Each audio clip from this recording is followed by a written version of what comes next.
కామాంధుల అకృత్యాలు రోజురోజుకు ఎక్కువైపోతున్నాయి. చిన్న పిల్లల నుంచి వృద్ధుల వరకు ఎవ్వరినీ వదిలిపెట్టడం లేదు. పశువుల్లా మారి లైంగిక వాంఛలను తీర్చుకుంటున్నారు. పసిపిల్లలను చిదిమేస్తున్నారు. రోజుకో ఘోరం మహిళలను భయాందోళనకు గురి చేస్తోంది. బయటికి వెళితే మళ్ళీ సేఫ్గా తిరిగి వస్తామో లేదో అని వణికిపోతున్నారు. బస్టాండుల్లో, కాలేజీల్లో, పని ప్రదేశాల్లో మహిళలను వేధింపులకు గురి చేస్తున్నారు కామాంధులు. కామంతో కళ్ళు మూసుకపోయి కామాంధులు రెచ్చిపోతున్నారు. ఇంటి నుంచి వెళ్ళిన వారు తిరిగి వచ్చేంత వరకు కుటుంబ సభ్యుల్లో టెన్షన్ ఉంటుంది. ఎప్పుడు ఇలాంటి వార్త వినాల్సి వస్తుందో అని భయపడిపోతుంటారు.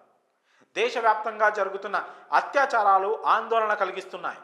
ఈ క్రమంలో మరో ఘోరం వెలుగు చూసింది. విశాఖపట్నంలో లా స్టూడెంట్పై గ్యాంగ్ రేప్ కలకలం సృష్టిస్తోంది. లా విద్యార్థినిపై 4 యువకులు అత్యాచారానికి పాల్పడ్డారు. అన్యాయాలకు గురవుతున్న వారికి న్యాయం చేయాలని న్యాయ విద్యను అభ్యసిస్తున్న విద్యార్థినిపై సామూహిక అత్యాచారం జరగడం కలకలం రేపుతోంది. అత్యాచారానికి పాల్పడడమే కాకుండా ఆ దృశ్యాలను సెల్ ఫోన్లో చిత్రీకరించి బెదిరింపులకు పాల్పడ్డారు. ఆ వీడియోలను అడ్డుపెట్టుకొని ఆ యువతిపై పలుమార్లు అత్యాచారానికి పాల్పడ్డారు. ఇక వారి వేధింపులు తట్టుకోలేక పోలీసులను ఆశ్రయించింది సదరు యువతి.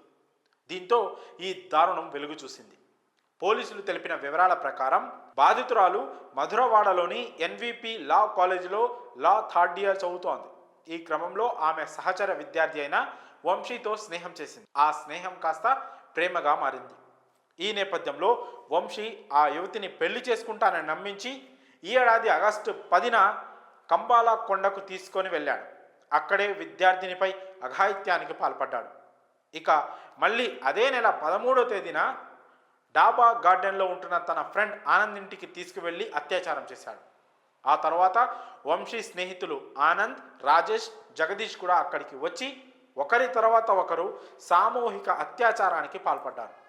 అంతటితో ఆగకుండా సెల్ ఫోన్లో ఆ దృశ్యాలను బంధించి మరోసారి అఘాయిత్యానికి పాల్పడ్డారు.